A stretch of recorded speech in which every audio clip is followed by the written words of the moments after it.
Hello everyone, welcome back to my channel Biology with Mansi. And in this video, we will be discussing about the topic osmosis. So before starting the topic, I want to tell you all कि मैं एक Unacademy पे educator हूँ. This is my profile on Unacademy and you can also use my code MGNEET for 10% discount on all Unacademy subscription. And you can also join my Telegram group that is Biology with Mansi for your regular updates. जिसका link आपको description में मिल जाएगा.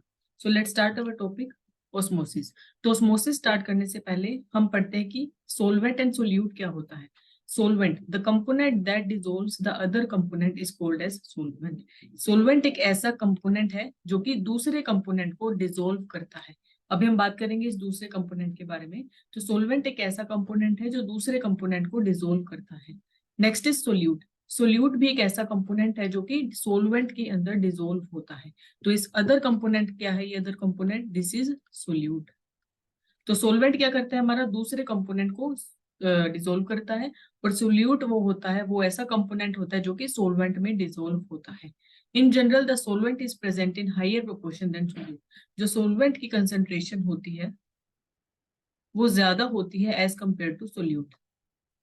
मतलब जो solvent है वो solute से ज्यादा होगा. The solute amount is less than solvent. और जो सोल्यूट की अमाउंट है वो सोलवेंट से कम होती है. जो ये सोल्यूट और सोलवेंट है ये किसी भी स्टेट ऑफ मैटर में एग्जिस्ट कर सकते हैं, इधर सॉलिड, लिक्विड और गैस. तो ये देख सकते हैं हम यहाँ पे सोल्यूट, यहाँ पे सोल्यूट हमने लिया है सोल्ट, मतलब ये है हमारा सॉलिड स्टेट. और यहाँ पे हमने सोलवेंट लिया है water, means this is liquid state.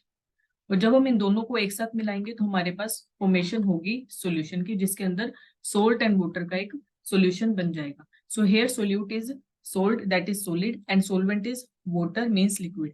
हमेशा यहाँ पे जो वाटर है इस केस में वाटर की क्वांटिटी हमेशा सोल्ट से ज्यादा होगी. अगर सोल्ट ज्यादा हो गया, इफ अगर हमारा सोल्ट ज्यादा हो गया वाटर से, तो ये डिजोल्व नहीं होगा, डिजोल्व नहीं होगा. तो डिजोल्व होने के लिए हमेशा सोलवेंट की कंसेंट्रेशन सोल्यूट से ज्यादा होनी चाहिए. तो अब हम बात करते हैं ऑस्मोसिस की. Osmosis is the process of moving solvent molecules from a low solute concentration to high solute concentration through semi-permeable membrane. यहाँ पे इस इमेज में हम देख सकते हैं this is semi permeable membrane. ये हमारी सेमी परमिएबल मेम्ब्रेन. और यहाँ पे हमारे पास है शुगर के मोलिक्यूल्स, मतलब ये है हमारे पास सोल्यूट. और यहाँ पे कुछ है हमारे पास ब्लू कलर के वाटर मोलिक्यूल्स, मतलब सोलवेंट. तो यहाँ पे मूवमेंट होगी हमारी सोलवेंट की, मतलब वाटर मोलिक्यूल्स की मूवमेंट होगी. कहाँ से? उस कंसंट्रेशन पे जहां से लो सोल्यूट कंसंट्रेशन है. मतलब इस पार्ट में हम देख सकते हैं यहाँ पे सोल्यूट कम है, यहाँ पे सोल्यूट ज्यादा है, यहाँ पे सोल्यूट कम है. तो कैसे मूवमेंट होगी? लो सोल्यूट से लेके हाई सोल्यूट कंसंट्रेशन की तरफ मूवमेंट होगी सोलवेंट की थ्रू सेमी परमिएबल मेम्ब्रेन. इस मेम्ब्रेन से मूवमेंट होगी. कब तक होगी? Eventually an equilibrium between the two sides of the semi permeable membrane is formed. ये मूवमेंट तब तक होगी जब तक एक इक्विलिब्रियम नहीं मेंटेन हो जाता, मतलब इस साइड एंड इस साइड दोनों की कंसेंट्रेशन इक्वल नहीं हो जाती, तब तक ये मूवमेंट होगा. तो मूवमेंट हमारा हमेशा ऑस्मोसिस में सोलवेंट का होता है from low solute concentration to high solute concentration through semi permeable membrane. और ये मूवमेंट तब तक होता है जब तक इन दोनों के बीच में इक्विलिब्रियम मेंटेन नहीं हो जाता. इक्विलिब्रियम का मतलब है equal solute on both side, इस साइड में भी और इस साइड में भी. जब दोनों तरफ सोल्यूट की कंसंट्रेशन इक्वल नहीं हो जाती तब तक ये मूवमेंट होता रहेगा through semi permeable membrane. Because semi-permeable membrane only allows solvent to pass, there is no solute particles can pass through. और जो ये हमारे सेमी परमिएबल मेम्ब्रेन है ये सिर्फ सोलवेंट की ही मूवमेंट करवाती है. मतलब यहाँ पे किसकी मूवमेंट करवाएगी? सिर्फ वाटर की. यहाँ पे जो शुगर मॉलिक्यूल्स है वो मूव नहीं कर पाएंगे, क्योंकि जो सेमी परमिएबल मेम्ब्रेन है वो हमेशा सिर्फ सोलवेंट की ही मूवमेंट करवाती है, नॉट सोल्यूट. तो इस केस में सिर्फ वाटर की मूवमेंट होगी, नॉट शुगर. और कहाँ से होगी? लो सोल्यूट कंसंट्रेशन से हाई सोल्यूट कंसंट्रेशन तक, जब तक इन दोनों के बीच में इक्विलिब्रियम मेंटेन नहीं हो जाता. मतलब इन दोनों के बीच में सोल्यूट की कंसंट्रेशन इक्वल नहीं हो जाती, लेफ्ट साइड में भी और इस साइड में भी, दोनों तरफ सोल्यूट की कंसंट्रेशन जब तक इक्वल नहीं हो जाती तब तक ये मूवमेंट चलता रहेगा. अब हम बात करते हैं ऑस्मोटिक प्रेशर की. Osmotic pressure is the least pressure required if applied to solution. The inward flow of solvent molecules across the semi permeable stoke. इस केस में देख सकते हैं फर्स्ट केस में ये हमारे पास सेमी परमिएबल मेम्ब्रेन, इसमें कुछ सोलवेंट मॉलिक्यूल्स है और कुछ सोल्यूट मॉलिक्यूल्स हैं. ये मूव कर रहे थे थ्रू सेमी परमिएबल मेम्ब्रेन. इसमें हमारा सोलवेंट मूव कर रहा था from low solute concentration to high solute concentration. पर अब हमने क्या करा, इसमें एक ऑस्मोटिक प्रेशर अप्लाई कर दिया। उस ऑस्मोटिक प्रेशर ने क्या करा, इस सोलवेंट की मूवमेंट को रोक दिया।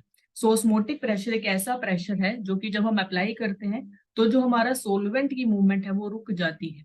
जो सोलवेंट की मॉलिक्यूल्स है वो मूवमेंट है वो रुक जाती है। इसी को हम बोलते हैं ऑस्मोटिक प्रेशर। और उससे क्या होता है, फिर ऑस्मोटिक प्रेशर लगाने के बाद कोई मूवमेंट नहीं होती सोलवेंट मॉलिक्यूल्स की।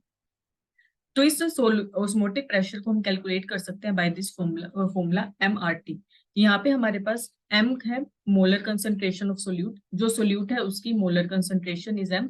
R हमारे पास गैस कांस्टेंट है जो कि जिसकी वैल्यू हमेशा कांस्टेंट रहती है, and T is the temperature.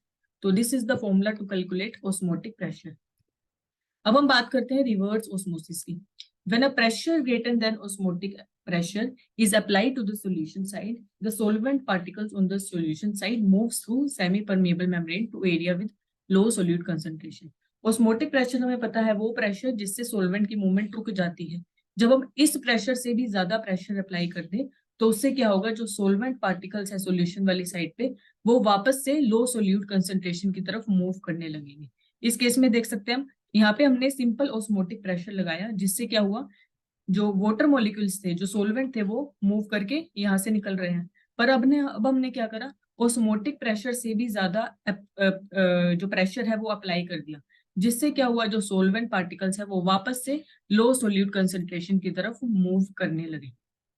Reverse osmosis refers to flow of solvent through semi permeable membrane is opposite direction. तो basically reverse osmosis opposite direction में काम करता है as compare to osmotic pressure. तो reverse osmosis is always act opposite to the osmosis. Osmosis में क्या हो रहा था, हमारा नॉर्मल मूव कर रहे थे लो टू हाई, पर रिवर्स ऑस्मोसिस में क्या हो रहा है, वापस से लो सोल्यूट कंसंट्रेशन की तरफ मूवमेंट हो रही है एज इन दिस केस। अब हम बात करते हैं इस ऑस्मोसिस की क्या सिग्निफिकेंस है। Nutritional supply and discharge of metabolic waste product are both affected by osmosis. जो प्लांट्स में न्यूट्रिशनल सप्लाई होती है और जो भी मेटाबॉलिक वेस्ट प्रोडक्ट का डिस्चार्ज होता है वो ऑस्मोसिस के थ्रू ही होता है। Second significance is it is the charge of absorbing water from earth and transport into the plant higher portions to the xylem. तो ऑस्मोसिस के टाइम पे ही, ऑस्मोसिस की प्रोसेस से ही जो प्लांट है वो वाटर को एब्जॉर्ब करता है अर्थ से और उसको अपने प्लांट्स में ट्रांसपोर्ट करता है through xylem. Third significance is it maintains the equilibrium of water and intercellular fluid levels in living organism. जो लिविंग ऑर्गेनिज्म है हम सब में जो वाटर और इंटरसेलुलर फ्लूइड का लेवल है उसके बीच में इक्विलिब्रियम भी ऑस्मोसिस के थ्रू ही मेंटेन रहता है। It keeps the turgidity of cells. ये क्या करता है, सेल की टर्जिडिटी को मेंटेन करता है। This process regulate water transport from cell to cell. एक सेल से लेके दूसरे सेल में अगर वाटर का ट्रांसपोर्टेशन करवाना है तो वो ऑस्मोसिस के थ्रू ही होगा। Osmosis causes cell turgor. ये क्या करता है, सेल टर्गर करता है, जिस जो कि किसके लिए इंपॉर्टेंट है, प्लांट और प्लांट कंपोनेंट मोबिलिटी के लिए। जो भी प्लांट है या फिर प्लांट के जितने भी कंपोनेंट्स है उनको मोबिलिटी शो करनी है, मूव करना है, तो वो सेल टर्गर के थ्रू ही होंगे और वो ऑस्मोसिस ही मेंटेन करता है। Osmosis is also responsible for dihension of fruits and sporangia। जो फ्रूट्स की ओपनिंग और स्पोरेंजिया की ओपनिंग होती है वो भी osmosis ही करवाता है। So these are the points of significance of osmosis. So I hope आपको मेरी ये वीडियो अच्छी लगी हो। If you like my video, don't forget to share and subscribe to my channel. Thank you very much.